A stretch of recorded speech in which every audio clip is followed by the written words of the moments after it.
Good morning, ladies and gentlemen. It's very nice to see all of you enrolling on this big discussion that we're going to take place in a few seconds. A discussion that's supposed to be a meeting of minds, and not just ordinary minds, but exceptional minds. I have the pleasure to be in one, let's say, virtual conference room with two exceptional individuals, very fierce women, very big achievers, who made a significant contribution to the world around them, and sometimes taking part in many different activities, from sports to technology to business. Those are three fields that we're going to discuss today, especially in terms of women and what part they take in those fields. But the time we have is very short, so without any further ado, I will just cut to the chase. I'm going to be some kind of guide for you guys, trying to steer the conversation in a way that will benefit all of us and will actually help us better ourselves as human beings, because this is the sole purpose of this webinar, to provide all of you with something meaningful to chew on your free time and actually start implementing some changes that we'll be talking about in this webinar. So I have to say that it's quite difficult to actually express all of the achievement that you achieved in your life, Ms. Guro and Ms. Joanna, because I do have a summary of your achievements. It's a quite long one, but I will try to be a little bit shorter than this. And I will try to introduce you to the best possible way. So Ms. Guro, before she established her first company, which was Guro Johnsen in 2007 in Switzerland, which is, by the way, a recruitment and human capital solution company, Ms. Guro served in different roles for the Norwegian Olympic Committee. And this committee was responsible for many, many different things. She was a marketing manager and a project manager for the Women Project, which was a 5-year athlete and manager program. And she established and ran the Athletes Career Program in 25 countries as the global project director based in Zurich. And for several years, she was the manager for 4 Olympians and one of the owners of a sponsor company. So that's quite extensive list of achievements. And Ms. Joanna Pruszyńska-Witkowska, who is our second guest, she is a well-known Polish entrepreneur who co-founded Future Callers, which is a digital platform enabling individual upskilling and retraining for technology-related positions. The company now operates in 5 markets, including the United Arab Emirates, and she has received many awards for her work. Most notably, was listed by Forbes as one of the top 100 most powerful women in Poland. So, as you can see, these are two exceptional leaders.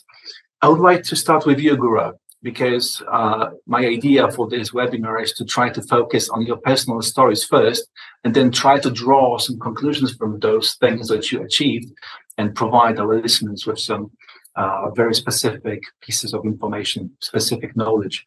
So I would like to ask you first, how can you describe your work for this Norwegian Olympic Committee, how it was like? Because I think it's something that's quite unusual to be in that part of, I would say, business sphere.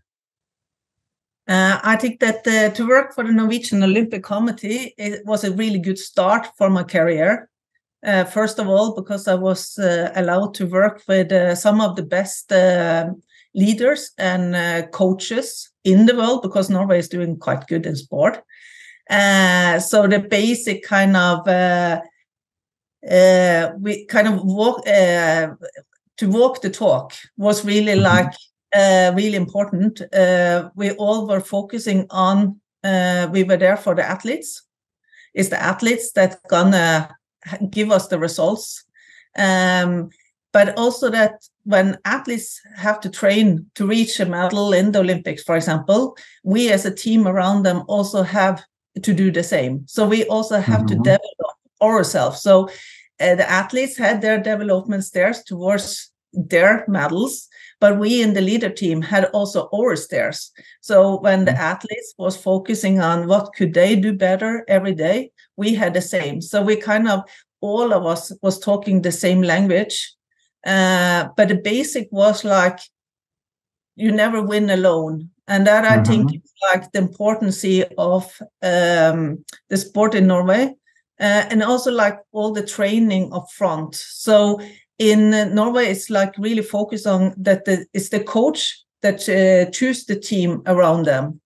I know from other countries, an athlete can come to the Olympic Games and there's leaders around them that they never have met before, because they just are there because they have served a long time in sport. That never happened in Norway. All the team around the athletes know really well. So it's like a good, safe environment around them. Also to be in that kind of environment that are like, especially when it comes to the women project, where that was under the elite sport division, you have a lot of focus on your own development. And that is also tough. It's not the easy environment to have your first job because you are challenged all the time. How can you be better? What have you done yesterday, today?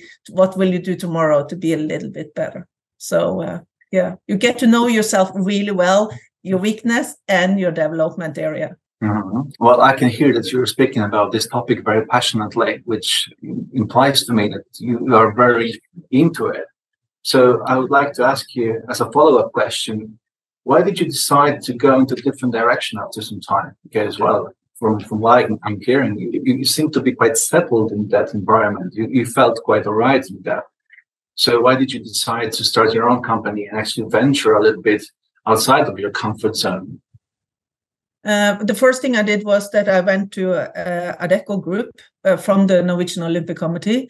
The reason for that was like, it's based on what I just said, that there was so much focus on development.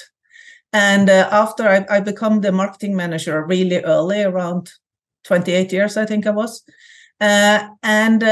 Suddenly one day I felt like, wow, whatever case they give me, I can handle it without feeling being outside my comfort zone. And then I was thinking, if I don't are pushed outside my comfort zone, I will also not develop. So I kind of said, I had the best job ever. I can probably have this job the rest of my life. So I actually contacted a good colleague of me that I knew could challenge me. And I said to him, you have one job today. You have to make me understand. I have to leave this job. I don't want to, but you have to make me understand that if I'm going to continue develop, I have to leave this job. And so I actually pushed myself out to try a new thing. I hope that was an answer to your question. Yes, well, obviously we'll come back to it. For now, let me switch gears to Joanna. Joanna, I wanted to ask you, from what you're hearing from Guro, do you find anything resembling your own personal history? Because you as well have been working for many, many years in PR and advertising in different companies to achieve great successes in those fields as well. But then you decided to switch to do something different. So when you listen to Guro, does something strike you as similar to your own story? Yes, I think it really resonates with me what Guro said, especially kicking out from the comfort zone. For me, it was before the comfort zone was building in the PR industry, and I really felt I was fed out. I was fed out saying that I didn't see myself like going to be another 20 years in that industry. I felt everything I could achieve, I was already achieved, and nothing new is going to happen. In what I did all different products from PR in corporate, in kind of lifestyle of celebrities, like from all over the world, and I said nothing's going to happen new. So and I'm going to learn, and there's nothing I'm going to wait for. So it was just I needed that absolutely something fresh and new, and it was something like leaving your comfort zone. I also realized I like to work developing my own brand. So not before I was working consulting for other companies and personalities. And so it's a time I can use my knowledge on building my company. And especially I wanted that's going to company with a social purpose that's resolving a specific social need. And I knew it's going to be with technology, and I knew it's going to be with women. So that's how, I kind of, first of all, stepped up, leaving the comfort zone and finding a total new call. So that's how it was for me. Okay, let me follow up this with a question which just came to my mind. Okay, so you said that you want to do something which has a value for the people, that actually provide some benefits and some valuable insight. I wonder if when you had this moment, when you were fed up with what you were doing at your previous job,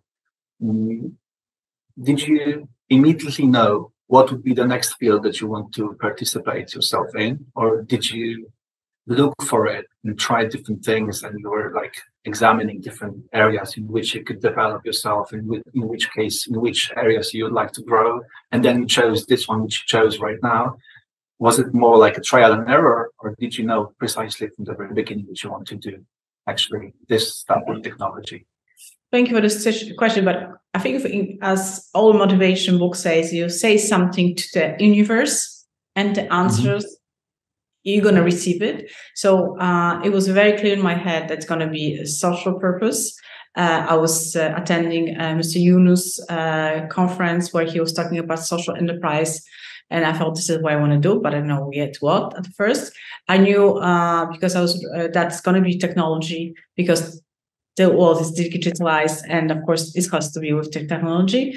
And I also knew it's going to be women, because I was writing a lot of I was working on reports about women in finance and women in technology, and I realized the incredible gap, which is in terms of where women are and are they most endangered for the positions. So I knew this kind of three things, but I didn't know exactly what I'm going to do. And then someone wrote me a message on LinkedIn saying, hey, would you like to develop this platform for teaching people tech skills so they can actually earn good money? And I thought, this is what I want to do, especially for women. So, something was in my mind, but I was not really clear. And then universe came up with this answer to me and give me a guide. So I don't know how it was for Guro, because I found this fascinating, the findings she found in sports, and one she decided to transfer this knowledge into business. So maybe Guro also has her own kind of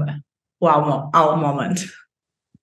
Yes, I would like to ask Guro herself about this, because I wonder what happened that you switched from doing sport issues and then switching to a recruitment and human capital solution, which is, I'm not sure if it's far away. Maybe it is, maybe it's not. I'm not really familiar with those things. So I wonder if was it a big leap for you? Did you know specifically what you want to do after you quit the committee, or did you try to find something suitable for you? After I left the Norwegian Olympic Committee, I went to Adecco Norway to build up an athlete's career program for a dual career. And really quickly, they found out what I did in Norway. So they invited me to a meeting in Madrid, actually. The funny part that since we are talking about women here, I was invited because they thought I was a man. They admitted that afterwards, because my name is Guro and with the O. And so when I came to this meeting, that was actually only more or less the executive team of Adecco Group men and some board members. They was wondering where Mr. Johnsen was. Because were they surprised to see you as a woman?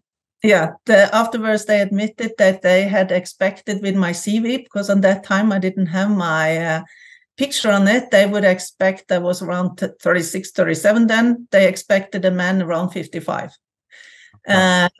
So in that meeting, they were already started negotiating an agreement with the International Olympic Committee. I'm Norwegian. I have not so much respect for authority, so I told them there and then that I didn't believe in their strategy, but I could try to help them. I was correct. I joined them for a meeting. We got a nice letter saying, thank you very much and good luck. Then I went to the global CEO of Adecco, Jerome Kyle, on that time, and I said, if you want, Jerome, I can try again. But then I want to do it my way, with my tactic and strategy and with my network. And he looked at me and for a couple of seconds, and then he raised out his hand and said, okay. And then 6 months later, we had the agreement with the International Olympic Committee. And then I traveled the world to build up, like you say, as an introduction, this program in 25 countries all over the world. And in that process, I learned something about the big companies. And now I come to the answer for your question. I learned that the more global a company is, the more local they are. Because they like, for example, when you have these big recruitment companies, you have like the country manager. They are the king or queens in their country. Then you have the region managers, and they are the king and queens in the region. Then you have the little branches. And the little branch doesn't care so much about what happened in the country and absolutely not what happened in the global. So my idea when I started A.G. Johnsen in 2007 was actually to prove that people can work well over the border of the countries together. That was what I wanted to try out. So it was a little bit by coincidence. It ended up being recruitment and human capital solution. Human capital solution was not so coincidental because I have always been asked, how am I leading people? How am I running my teams? So I had decided that even if I would make a company about making pens, I would have a division doing human capital solution because I didn't want to do that for free for the rest of my life. So this was the only thing. But I wanted to prove that we could do it. And this we proved, to have focus on the candidate and the clients and not our income. Of course, we had an income, but that was not the focus to try out. Okay, so before we go any further, I would like to rewind a little bit this conversation and focus on one thing which you said. You mentioned that the first time you approached those people and you present your own ideas, you said that it has to be done in a different way, which was a very bold thing to do.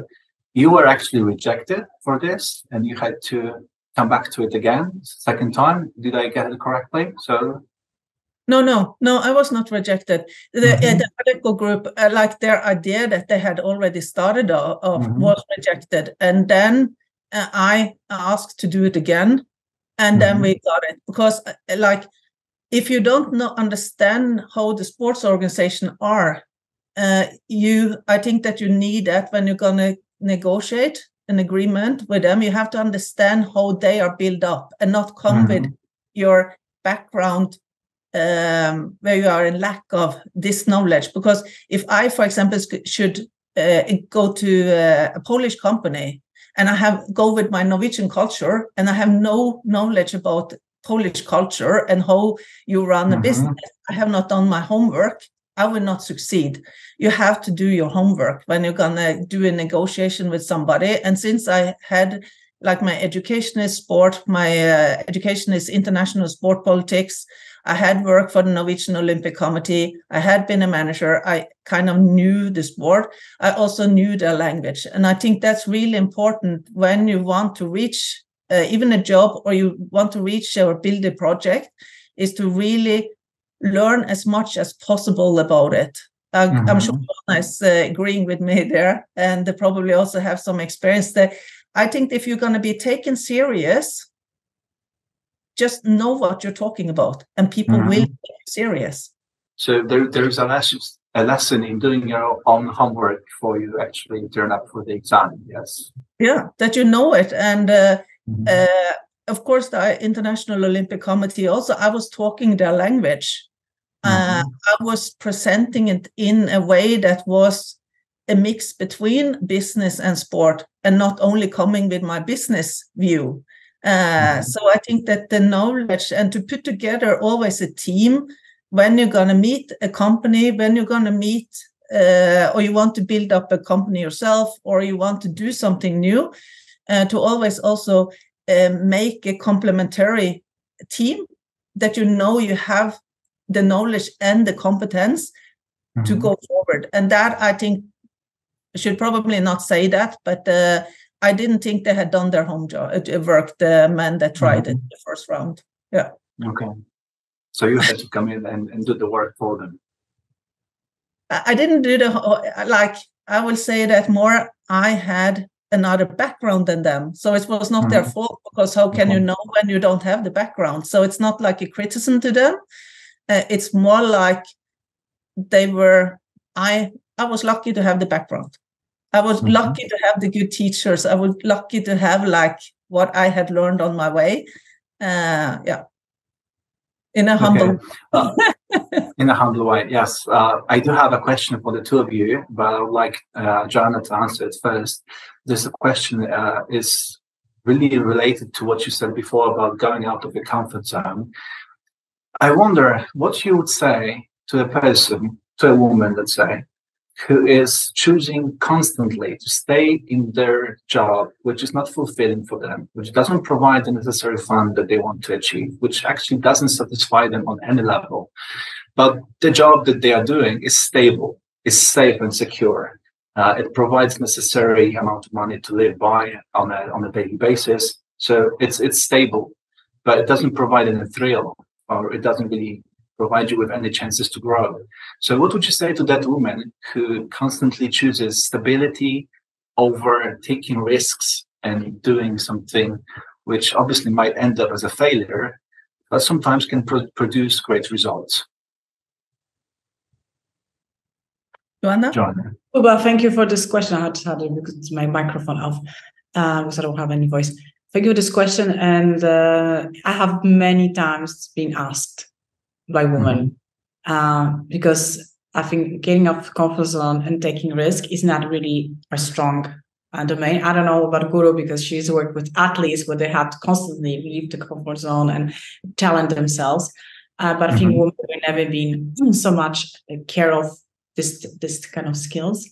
And a few things I say to them is, first of all, it's not going to change. If you're going to look back in 2 years' time, it's nothing going to change. And how are you going to say to yourself that you could take this opportunity, any opportunity, and that you didn't move? And it's whenever we speak to alumni, women say, tell them that the next year they're not going to be younger. So it's not going to, any situation is going to improve. So don't wait. Second thing is that the biggest the biggest kind of threat is in our heads. And we know that 85% of things we can imagine is going to happen, they're not going to happen. So if you kind of rationalize saying, okay, what's the worst scenario is going to be? For example, I'm going to leave a job. I'm going to start, a new career. I'm going to start, for example, boot camp. And what's going to the worst thing happen? And I'm not going to jump right away. Or it's going to take me time. It never materialize. So even if you can think about the worst and you can accept it and know that's not going to happen, it kind of provides you this kind of support. And also think about projecting of your future and projection that even something goes happen, probably it's not going to happen. Look for other people who already did something like that to inspire them. And there's a lot of women who, reached for this kind of goal and left what they done. And third thing is that you can also try softly.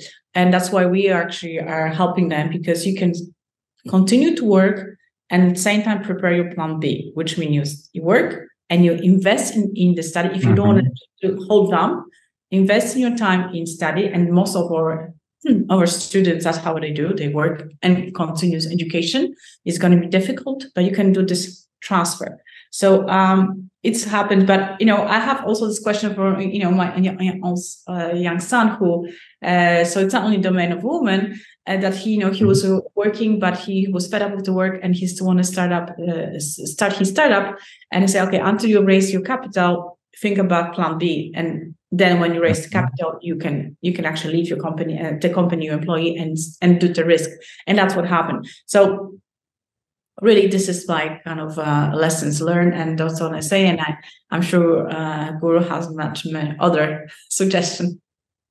Well, I think honestly that it's very important what you said, that sometimes the bleakest and the most terrifying scenarios which we construct in our heads actually don't really occur in real life. They are just happening within our heads, and then when they don't materialize, so we're surprised. But honestly, well, we made the error in the beginning, thinking that the worst thing is going to happen, when often it doesn't happen. It's much more moderate. But coming back to you, Guro, what do you think about this? What do you think withholds many people from actually achieving their goals? I totally agree with everything Joanna was saying. So therefore, I will not repeat that because I think she had some really good inputs. I will just add two things. For me, when I'm talking to people, I think it's really important when you're going to take a next step, because also to find out which, like Joanna was talking about, what skills you are missing or experience you're missing to take the nice courses they have. You need to learn as much as you can about yourself. And the worst person to be honest to is yourself. Yeah. So I normally say, try to put a sheet of paper and then you put on what you are good in and what you should develop, and be totally honest. Because then you would see, like, what skills am I missing? What skills do I have for my next step? If they're going to start if their dream is to start a company, I'm actually also asking, they should ask themselves, is they ready for it? Because it's one thing is to start a new job in a company. Another thing is to start for yourself. And I honestly don't think that to start for yourself is for everyone. And I think that many times we are trying to make it like so fantastic to run a company and be by yourself. But you have to be ready. And I liked what Joanna said about her son, the advice she had given to her son with the capital. Because when you start for yourself, and if you have some money in the bank or you have saved up some money so you can at least be 1 year or 2 years without a salary, you have the basic for being more calm to start a company. Because you don't need to be worried, because you will always be the last one to get the salary. You will be the last one in the queue for everything. And you have to be ready also to not have any vacation or all this. You are the last. So this you have to be prepared of. And then when you have the capital and you have some savings, you feel more, at least you don't need to be stressed about that, because there will be enough things to be stressed about. If your goal is to go to a company for a new position, I would say that the most important is to find a good leader, especially if you are in the start of your career, but also later. But I think that to look at a good leader instead of the salary is a really good point. If you look at and you get a good leader, like I did in my first jobs, the salary will come later. So this money you will earn later. You need a leader that are putting you outside the comfort zone, but also taking you in and let you calm down again, kicking you out, in again, out, in, out, in. Then you have a development. And sometimes you also have to do the boring stuff. So it's like, if you have a leader that only think that, to develop you is to all the time push you out of your comfort zone, that you will not develop in the end. You will end up as a nerve wrack. So a good leader, to find I will say that's the most important. Okay, that's very interesting. I wanted to come back to one thing which you said, Guro. You mentioned that, well, all of us should pretty much take a spreadsheet of paper and write down all of our advantages or all of our drawbacks, what weaknesses we have, and what different skills we need to develop in order to grow as human beings.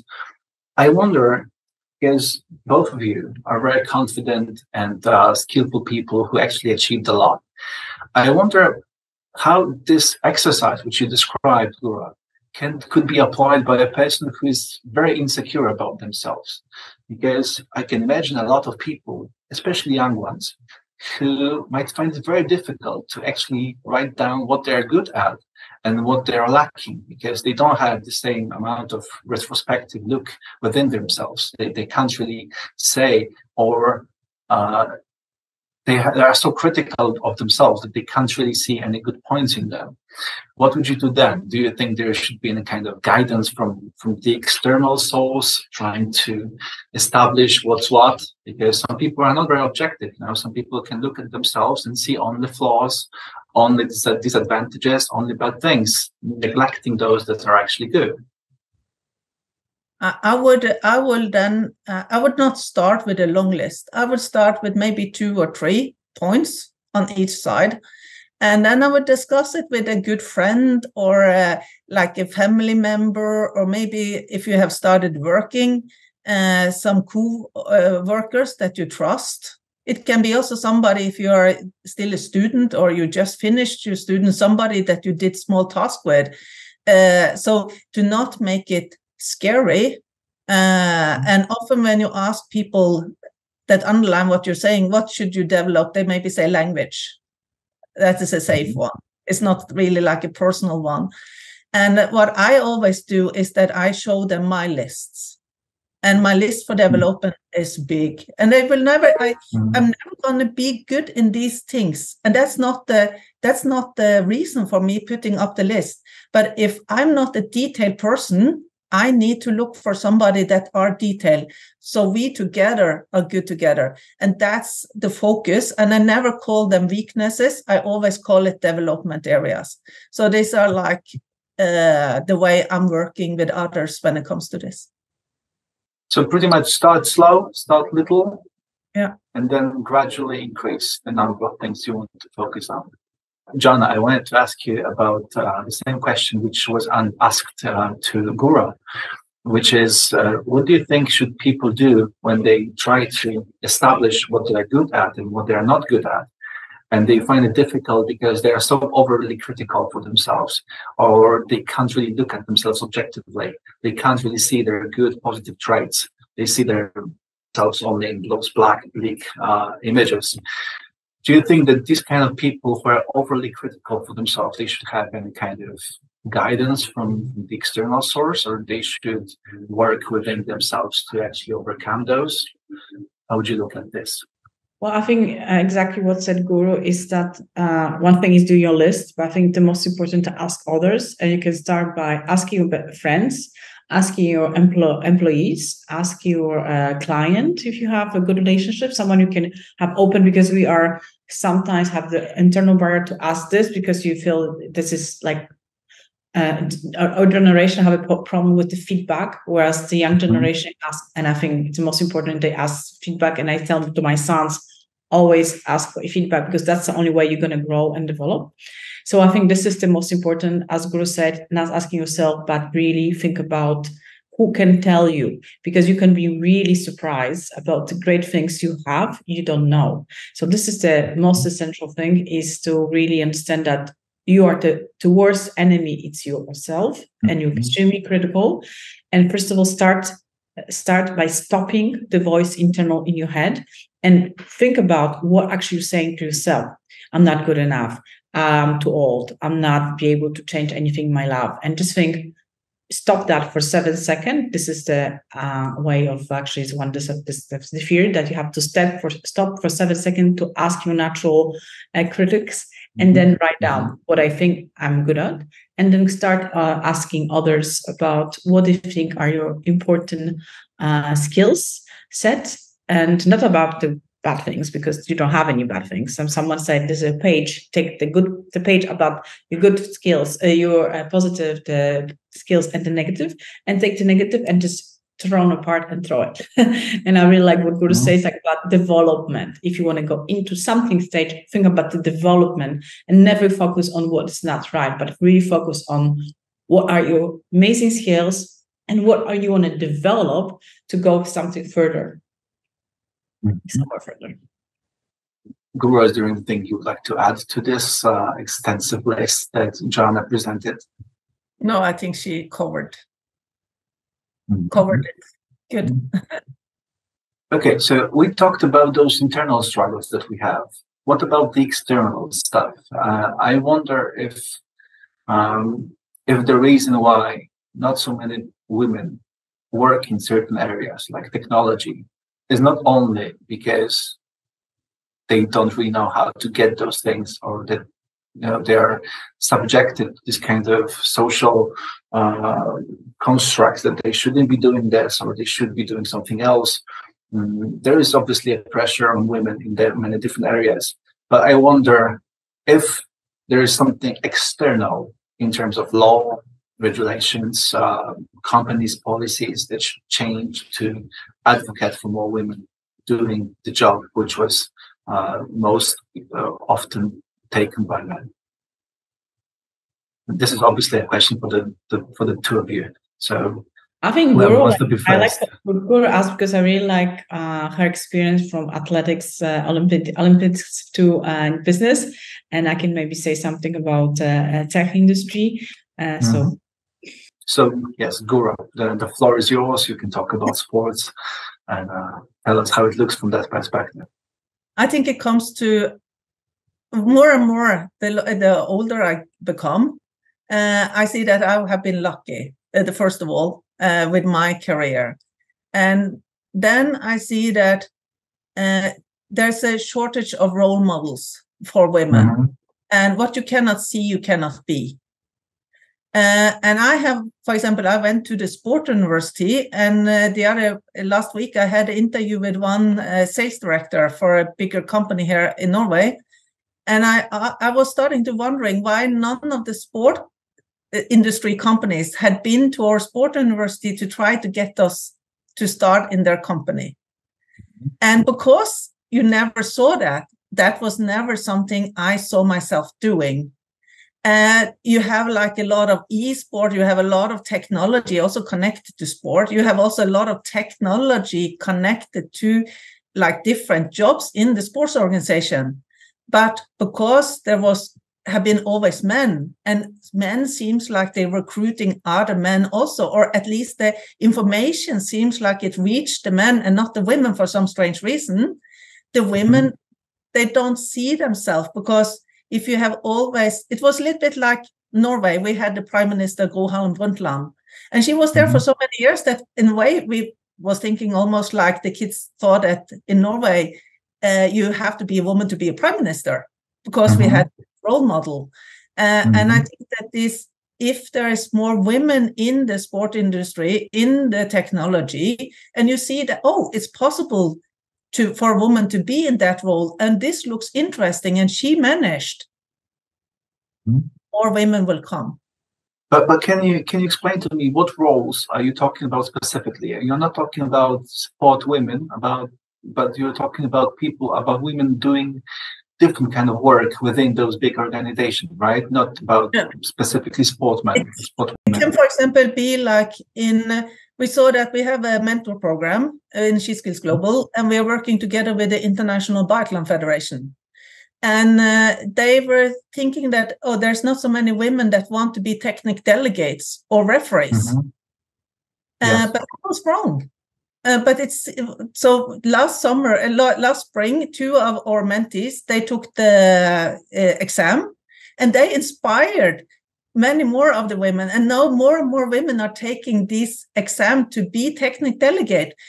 And then was like, it was not the women that didn't want it to be that, but they didn't get the information how to be it, and they could not find it. So the men thought that the women didn't want it, and the women wanted, but they didn't know how to get in there. So that is something that goes in the many industry, in many organizations. And that's one of the reasons I established SheSkillz Global, because I'm fed up of men saying they cannot find the women. And on SheSkillz Global, all the women can come and they can put their profile to really promote themselves with their skills. And say, I want that. And you can choose to be anonymous or open when you are putting yourself out there. But I think that there's a lot of shortage of information how to get there. That somehow doesn't reach the women. And this I see more and more. And it has been a really eye-opener for me the last year. So from what you're saying, there is a picture that there are those companies who are quite eager to actually invite women to be part of them, and there is a huge number of women who want to be them, who want to enroll to those organizations, but there is like this middle stuff in the between those two groups which is lacking. Like there is not enough accessibility between those two groups, so they don't really see each other, but they're all in pretty much the same place. And that is what is I think is more and more fascinating, actually, that is like, why is it like that? And then I think you come into also like, is it the structure?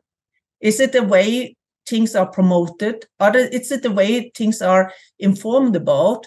Is it, for example, like when it comes to the structure, and you look, for example, at the board for a sports organization, they are elected for 4 years. If you are a woman in the beginning of your 30s, you want to have some children, maybe you come from a country where men is not so supportive at home as we are used to in the Nordic, and 4 years is a long time. Yeah. So then if it was 2 years, maybe you would go for it. But 4 years, then you say, I wait after the next 4 years. I wait after the 4 years. Instead of like looking into also the structure, the same with coaches that are traveling all the time. Does it need to be only one coach, or could it be 2 people that actually overlapped? So I think that for a lot of that, it's not only sport, but also a lot of companies, we need to look into how the jobs are structured.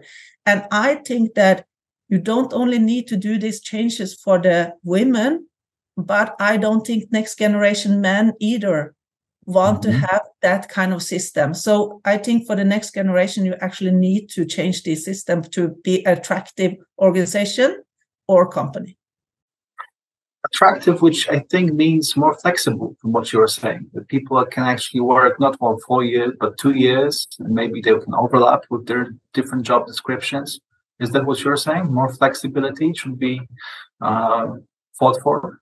Yeah, and see that it's possible, and kind of maybe in the future, you have even CEOs that are 2 CEOs actually overlapping each other. And maybe it's good for the team because you actually have 2 different personalities that are giving even more to the company. So I think that in the future, if we dare to be a little bit more different in our thinking, I think that we will see great companies doing much better than the companies today. Speaking of 2 personalities, there is a second person with us, Joanna, who's waiting patiently for her turn, which I thank you so much for being so patient. I wanted to come back to you, Joanna, and ask you how it works, how it looks like in your field, which is technology. Do you think it's similar as it is in sport? Is there a similar difficulty, similar obstacle between those people who are hiring female workers and those female workers who like to work with technology? Is there a similar obstacle in the middle? Well, first of all, I think when talking about the individuals, women, I think they have to think about that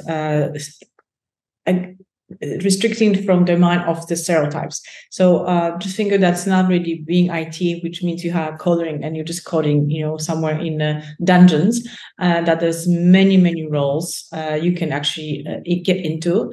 And really your soft skills are extremely important, because that's how it actually the companies try. If you have people who can collaborate, communicate, have empathy, and have way of working together. So this is the thing that you can find. We always claim that there's always a seat for everyone in IT regarding these skills and the soft skills, and some things you can learn and develop. So this is the first thing. Regarding companies, there's tons of things they can do. And Guro mentioned you can't be what you don't see. And for me, you can have a checklist for a company saying that, first of all, when you're doing advertising for your job position, write it that you're looking for female and male candidate, and actually look for the wording. In Polish, for example, we have the feminative, which means the ending has to be the way that's actually geared to women. Think about a company which is open for women. Just as Guro says, if you are, that's also a problem with this consulting companies. They're constantly bragging that there's such a drop off of women, the same level of women coming and men, but then the more you go higher you are, less women there are, because of the lot of traveling and a lot of being in on the job with the company. And why don't you do this overlapping? Why don't you start working online, which allows you to be much more flexible and much more able to develop your life with your children or your hobby. So see what you are. Show the people who are females in your company who are already taking this position. So working in tech, and what are they doing? So really promote them, make them ambassadors and promote them, invest in them, that they can go to conferences, that they can come to events where actually they can be present and they can speak to, to the younger women and other women. So really you have to invest in their developing this network, and then really develop at this kind of pipeline of women entering to this position by, doing a programs, going back to work.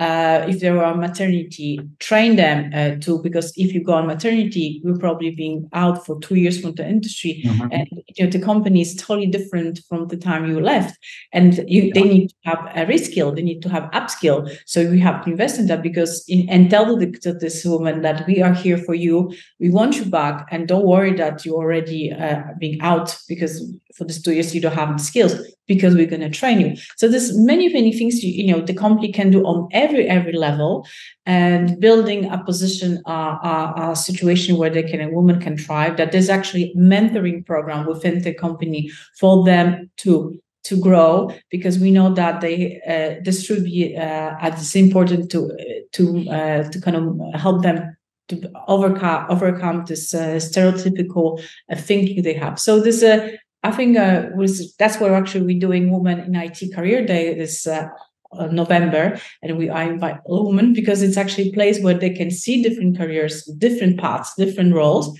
and also they can see role models of all the women who are in IT, and they can inspire them, and then also they can meet and listen to women who went this career change. So that's again show them this a real person who was in a situation like her, that they had the threats. And they made this change. They kicked themselves from the comfort zone, and they're already working in a very thriving industry. I think that what you mentioned is quite important, because I think the most common concept of working within technology field is to be a programmer, is to be an IT guy. And I think it can actually scare a lot of women, because they might say, oh, but I'm not really that good at math, I've never really been interested in computers, etc., etc. While you paint a picture in which those women can actually do a lot of great things, not entirely being focused on coding, but they can actually use their soft skills in different areas. Is it correct? Yes, and this is something I can tell to my daughter, who she's 16, and she says she's really not into tech. She want to be in tech, but she is interested in philosophy, and she's very socially conscious person. And I tell her, why don't you cut yourself from where actually future will be? Saying you don't want to be in tech, there must be a place you can find and thrive. Why don't you think about ethics in AI? There will be lots of positions for people who can really think about what AI is doing is ethical, and is any regulation should be done. And she found it, yes, it is really excellent for her. And now she's going to learn Python, because it's like you want to work in the international company, you have to know English, so you have to learn English. So you have to learn a little bit of the this kind of boring things, but this is way to get something interesting. So there's always a place for someone, and just not think yourself that this is not for me, and listen and read and explore. By just having this consciousness is already a good start. Okay. Aren't you afraid that these positions which you mentioned, being a little bit on a softer side, soft skills, that people doing this kind of jobs can be looked from those doing coding and doing this, let's say, called serious stuff? They can look at them with certain, I would say, ignoring their skills, that there might be a division, those really male-oriented workplaces, that this job that are being done by women, or by not only women but men as well, but those related to soft skills, that they are somehow less important than those that we do as the core business that we've done for many years. Aren't you afraid that there might be this kind of division in those new places? I don't think it's, it takes women because there's like 85% still the IT industry dominated by men, and they've been there longer, and women are at the entering position still. And some of them are, but we have women who are the CTO of biggest banks like BNP Paribas in Poland. Magda, she runs it. You have Magda Dziewicz, runs Google. You have Dominika Beton, runs Microsoft. So you can, look into them and say, well, okay, there are managers, and I think something maybe more about the management by women, maybe Guro can add. But I think it's really, in being a lead, the Scrum Master, or being team leader of a large industry coders and you lead them, I think is as much appreciated and valued and financed as anything else. So you don't have to. And then again, the women who are coders, there will be some study there was evaluating coding by women and men by being blind, and it turned out that actually women were better. So again, that's a stereotype. It is up to them. I'm just thinking that there's a lot of paths, a lot of roles, and everyone can find a seat. Yes, I ask this question because I think it would be very unfair to judge some people based on the way that they were born, and I think it would be very sad for those people who just decided to start their career in IT, and they would be subjected to this kind of ill disposition by some people who will see that their work is not as important as theirs. So it's coming from a general sincere concern. But ladies, I have to slowly propel our discussion to the very end because the time is limited. I have some questions which I left for the very end of this discussion. One is related to your personal achievements, and I would like to ask both of you, what do you think is the next milestone for you in terms of careers, where you would like to see yourselves in a few years? What are the main things that you've been working on right now? This is the first question. And the second question is about the message that you would like to leave our listeners and viewers with. What you would like to say? What do you think should be like the keynote, the key message that you would like to ring out for longer than 5 minutes up to finish this conversation? So coming back to the first question and coming back to you, Guro, what do you think would be your next milestone in your life? I think it's quite obvious. I have to make SheSkillz global to be a platform where it's the top of mind for all women when they are looking for a job, but also for the companies when they are looking for skilled people. They're going to think SheSkillz Global. Our vision is a world where talent has no gender. So it's also in my pipeline that to welcome the men in profession after profession, that we can show that we are more gender balanced. Then I hope that this company will run so good that I in the future can help more women to start their own companies and be a good funding partner for them. So that is my answer to that, and continue being hopefully a good leader for my team members. Okay, so pretty much expanding your SheSkillz empire to be a global market and trying to continue being the great leader you are right now. Is that correct? Yeah. Two things. Okay, coming back to you, Joanna, do you think that future coders will be a global player soon? Within those 5 years, is the goal that you put yourself in front of yourself? Well, definitely that we're going to become already. We are in 4 different countries, but we like to establish ourselves in all these markets and expand. And other thing is that we really changed the kind of face of IT by inspiring more women to get to this different positions and giving them different tracks and of roles they can apply. And for myself, I would like to develop a thriving organization where all my team gonna develop themselves and work against their comfort zones and leave their comfort zone and also go into places that they haven't been before. That's my personal kind of mission for my employees. And sometimes I achieve, sometimes I don't. But when I achieve, I'm very happy and I see the person's success as my own success. As I really love what Guro said, that you never win alone. And I think you always need to see that you are surrounded by many people who they're able to help you. And in terms of message, something you have to understand that you'll be surprised how many people wish you well and how many people are there to support you, and just to raise your hand and reach for them and ask them, can you help me in determining my good sides, determining where I should go, spend 5 minutes with me, and just where you think the opportunities are for me in the future. So this reach out and see that this is much better of your perception by others than you do it by yourself. Yeah, thank you very much for that.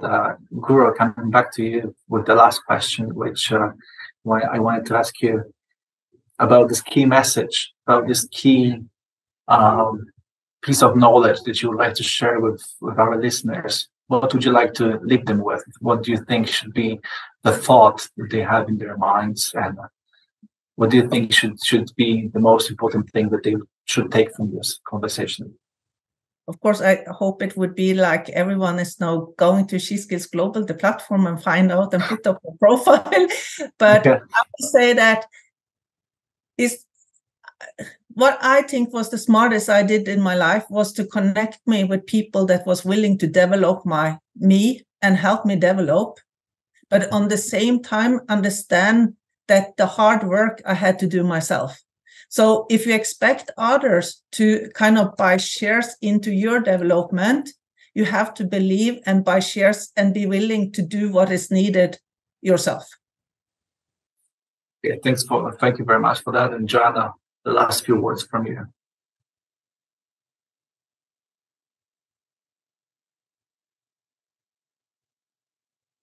Hello, can you hear me, Joanna? No, I just want to say what I want to add. I think I don't want to add anything. I think I said there's nothing I want to add. Okay, so what you said before, that there's more people willing to help you than you imagine. I think this is a very important message, that we are actually surrounded by people who take care of us, who are willing to help, who are willing to give their hands, and are genuine. They're trying to achieve the same results as we do. We are not alone. I think this is the message that I can put myself forward to as well. This is very important. Thank you very much for that. Thank you very much for all of you for joining us in, for participating in this journey. We embarked on it 45 minutes ago. We actually reached a destination. I think we can happily move on and try to implement some of the things that we said today, and try to be better humans, better human beings, better employees, better employers, better leaders, not only male or female, but just be better human beings. Hopefully we manage to get a step forward to that goal. Thank you very much, all of you. Please subscribe to this channel. Please leave a comment. Please leave a mark of your internet presence, so the algorithm of the social media works in our favor. We want to spread the message. So please consider subscribing to us, and hopefully see you later on next webinars. Thank you so much. Thank you for your time, guys. Have a good time. I wish you all the best in your endeavors. Thank you, Guro, and thank you, Jakub, for this conversation. Okay. Thank you so much, guys. Bye.